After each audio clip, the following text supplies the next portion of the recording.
নিৰ্বাচনৰ আগত যিসমূহ প্ৰতিশ্ৰুতি দিয়া হৈছিলে, যোনসমূহ প্ৰতিশ্ৰুতি যিসমূহ কৰিম বুলি কোৱা হৈছিলে, এই 5 বছৰত সকলোখিনি কৰাৰ কথা মাননীয় মুখ্যমন্ত্ৰী মহোদয়ে উল্লেখ কৰিছে। আৰু ইতিমধ্যে আপোনালোকে যদি গম পাইছে, ভিডিঅ'বিলাক যদি চাই আছে, বাতৰি চাইছে, নিশ্চয় গম পাইছে যে মুখ্যমন্ত্ৰী মহোদয়ে এই শপত গ্ৰহণৰ পিছদিনাখনিৰ পৰাই এই যিসমূহ কাম কৰাৰ এইখিনি আৰম্ভ কৰিবৰ বাবে সেইখিনি নিৰ্দেশ দিছে বা সেইখিনি তেওঁ কৰিবলৈ সেইখিনি আৰম্ভ কৰা দেখা গৈছে বা আৰম্ভ কৰিছোঁ বুলি এইখিনি এনেদৰে কৰা কৈছে।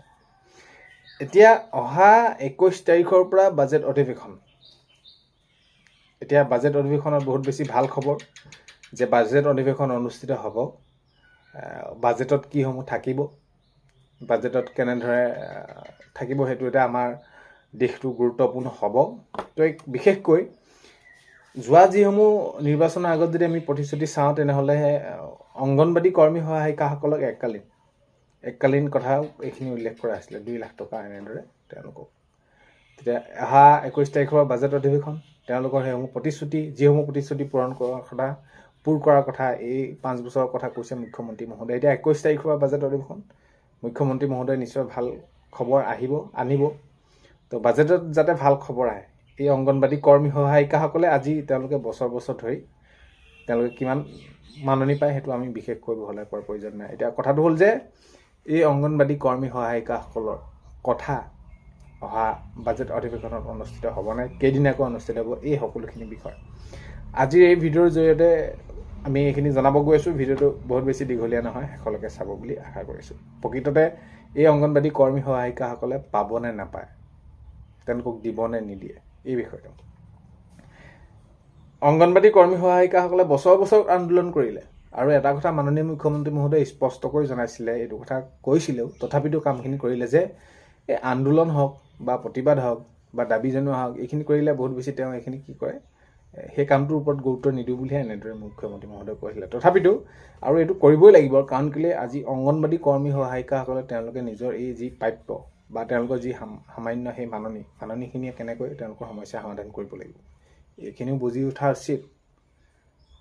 আৰু এই দিশটোলৈ চাই পিনি তেওঁলোকৰ মাননি বৃদ্ধি কৰি দিয়া হ'ল, যিটো নেকি বৃদ্ধি কৰিলে বাৰু ঠিকে আছে, বৃদ্ধি হ'ল, কিন্তু তেওঁলোকে কেনেদৰে এই মাননীয়ে তেওঁলোকৰ মাহটো, কাৰণ কেলৈ আমি যদি চাওঁ মাহে তেওঁলোকে পাব বা তেওঁলোকে এই সমস্যাবোৰ সমাধান কৰিব পাৰিব জানো? নিশ্চয় নোৱাৰে। আজি আমি যদি এজন কৰ্মচাৰী দৰমহা চাওঁ, তেনেহ'লে কিমানখিনি পায়, বা মন্ত্ৰী বিধায়কসকলে হওক, তেওঁলোকে দৰমহা কিমান পায়? তো তাৰ তুলনাততো এই অংগনবাদী কৰ্মী সহায়িকাসকলে একেবাৰে নগণ্য। তথাপিতো এই বিষয়খিনি যে আলোচনা কৰি তেওঁলোকৰ বাবে মাননি বৃদ্ধি কৰিলে, সেইটো তেওঁলোকে আদৰি লৈছে, কৰ্মী সহায়িকাসকলে, তাত কোনো সন্দেহ নাই, আদৰি লৈছে, ল'বই, কাৰণ এইখিনি দিছে। এতিয়া কথাটো হ'ল যে এই কৰ্মী সহায়িকাসকলক আগন্তুক সময়ত যাতে আৰু অধিক তেওঁলোকৰ বাবে মাননি বৃদ্ধি কৰি কেনেদৰে তেওঁলোকক সেইখিনি নিজে নিজৰ প্ৰাপ্যখিনি দিব পাৰি, সেইখিনি চিন্তা কৰিলে নিশ্চয় ভাল হ'ব। মুখ্যমন্ত্ৰী মহোদয়ে যিহেতু কৈছে যে আমি যিসমূহ প্ৰতিশ্ৰুতি দিছিলোঁ কৰিম, কিন্তু তথাপিতো এই বিষয়খিনি তেওঁলোকৰ যি মাননি বৃদ্ধি প্ৰসংগটো যাতে আগন্তুক এতিয়া ধৰি লওক 21 তাৰিখৰ পৰা বাজেট অধিৱেশন অনুষ্ঠিত হ'ব বুলি মুখ্যমন্ত্ৰী মহোদয়ে জনাইছে, যাতে তেওঁলোকতে তাত ভাল খবৰ এটা ওলায়। এতিয়া মাননি বৃদ্ধিটো এতিয়া অলপ দিনৰ আগত কৰিছিলে, সেইটো বৃদ্ধি হোৱাটো সম্ভাৱনা বহুত বেছি সিমান নাথাকে, যদিও আগন্তুক সময়ত পদক্ষেপ ল'লে নিশ্চয় ভাল হ'ব। এতিয়া কথাটো মূল বিষয়টো যে এককালীনটো দিয়া কথা, এককালীনটো বাজেটত আলোচনা কৰা বা বাজেটত ধৰা বহুত বেছি সম্ভাৱনা আছে, যিহেতু মুখ্যমন্ত্ৰী মহোদয়ে কৈছে এইবাৰ অসমৰ ৰাইজে যিটো মৰম দিলে বা অসমৰ ৰাইজে যিটো মৰম কৰিলে, সেইটো বহুত বেছি অভূতপূৰ্ব। আৰু সেইবাবে ৰাইজে যিহেতু আমাক বিশ্বাস কৰি লৈছে, ৰাইজে আমাক বিশ্বাস কৰি আগুৱাই নিবৰ বাবে তেনেদৰে তেওঁলোকে সেইখিনি প্ৰতিশ্ৰুতি যিসমূহ আমি তেওঁলোকক দিছিলোঁ, নিশ্চয় আমি সেইসমূহ কৰিব লাগিব। এতিয়া আগন্তুক 21 তাৰিখৰ পৰা বাজেট অধিৱেশন অনুষ্ঠিত হ'ব, আৰু যিসমূহ প্ৰতিশ্ৰুতিৰ ভিতৰত যদি আমি চাওঁ, তেনেহ'লে অংগনবাদী কৰ্মী সহায়িকাসকলৰ এককালীন বিষয়টো আমি দেখিবলৈ পাওঁ।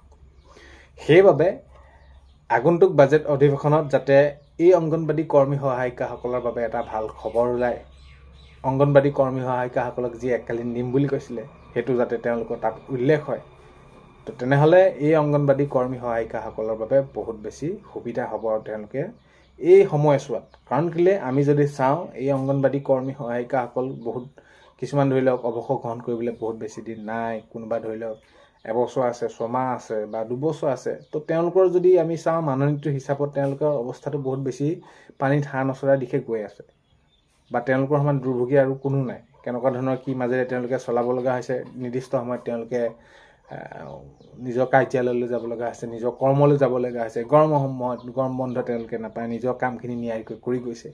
তো এইখিনি ক্ষেত্ৰত মাননীয় মুখ্যমন্ত্ৰী মহোদয়ে চাব, নিশ্চয় চাব লাগে, আৰু বিশেষকৈ এই এককালীনটো এই বাজেট অধিৱেশনতে আপোনালোকৰ বাবে বহুত বেছি কেতিয়ালৈ দিব সম্ভাৱনা বহুত বেছি আছে। কাৰণ কেলৈ প্ৰতিশ্ৰুতিসমূহৰ ক্ষেত্ৰত আমি যদি চাওঁ, আত্মনিৰ্ভৰশীল আঁচনি, নতুন চাকৰি, অৰুণোদয় বৃদ্ধি, এই এককালীন হওক বা সকলোখিনি দিশৰ ওপৰত বাজেটত সেইবিলাকেই আৰম্ভ হ'ব। যিহেতু এতিয়া নতুনকৈ চৰকাৰ গঠন কৰিছে, চৰকাৰ গঠন কৰি বছৰটোত কেনেদৰে কোনসমূহ বিষয়ৰ ওপৰত ব্যয় কৰিব সেইখিনিৰ ওপৰত বাজেট তৈয়াৰ কৰিব, সেই অনুসাৰে তেওঁলোকে কামসমূহ চলাই নিব। আৰু বাজেটত যিহেতু এতিয়া বহুত বেছি আমাৰ বাবে গুৰুত্বপূৰ্ণ, কোনকেইটা দিশত বহুত বেছি গুৰুত্ব সহকাৰে লৈ যায় সেইটো আমি চাব লাগিব। এতিয়া হওক, এই অংগনবাড়ী কৰ্মী সহায়িকাসকলে এককালীনটো পাব লাগে। এককালীনটো পালে তেওঁলোকৰ বহুত বেছি সমস্যা সমাধান হ'ব, আৰু সমাধান হ'লে তেওঁলোকে অন্ততঃ কিবা এটা ৰাস্তা পাব। তেওঁলোকে যি সমস্যাৰ মাজেৰে যুঁজ দি গৈ আছে তেওঁলোকৰ বাবে সুবিধা হ'ব। তো আগন্তুক সময়ত দেখা যাওক কি কেনেদৰে হয়। এতিয়া কথাটো হ'ল কি, এইসকলক এককালীন যি অংগনবাড়ী কৰ্মী সহায়িকাসকল, আশা কৰ্মীসকল, ৰন্ধন কৰ্মীসকল, তেওঁলোকক দিয়া কথা কৈছে, অতি সোনকালে দিলে বহুত বেছি ভাল হ'ব।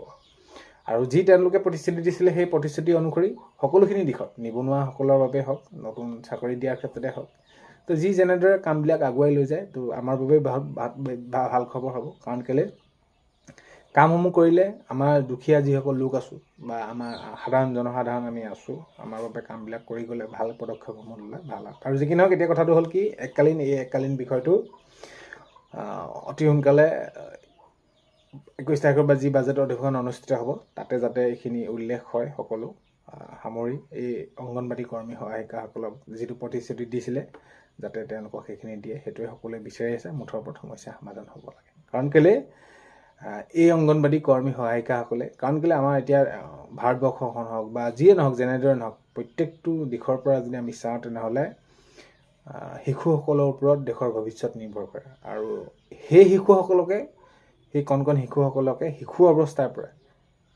এজন সুনাগৰিক হিচাপে মানৱ সম্পদ গঢ় দিয়ে এই অংগনবাড়ী কৰ্মী সহায়িকাসকলে। আৰু তেওঁলোকৰ বাবে যদি কিবা এটা সুবিধা কৰি দিয়ে তেনেহ'লে নিশ্চয় তাতকৈ আৰু ভাল খবৰ কি হ'ব পাৰে। বাৰু যি কি নহওক, আগন্তুক সময়ত মাননীয় মুখ্যমন্ত্ৰী মহোদয়ে ভালদৰে এইখিনি কাম কৰিব বুলি আশা আছে, আৰু শুভেচ্ছা থাকিল। সেইখিনি আমি সদায় কৈয়ে আহিছোঁ, মুখ্যমন্ত্ৰী ৰূপে আমি সেইখিনি তেওঁৰ পৰা বিচাৰোঁ। যিখিনি কাম তেওঁ প্ৰতিশ্ৰুতি দিছিলে বা আগন্তুক সময়ত তাতোতকৈ বহুত বেছি যাতে কাম কৰে, সেইটোৱে আমি সকলোৱে বিচাৰোঁ। আৰু যি কি নহওক, আগন্তুক সময়ত এই খবৰসমূহ আহি থাকিলে নিশ্চয় আপোনালোকক জনাম। ভিডিঅ'টো শেষলৈকে চোৱাৰ বাবে ধন্যবাদ। আজিলৈ মানে অন্য এটা ভিডিঅ'তে লগ পোৱাৰ আশাৰে বাই।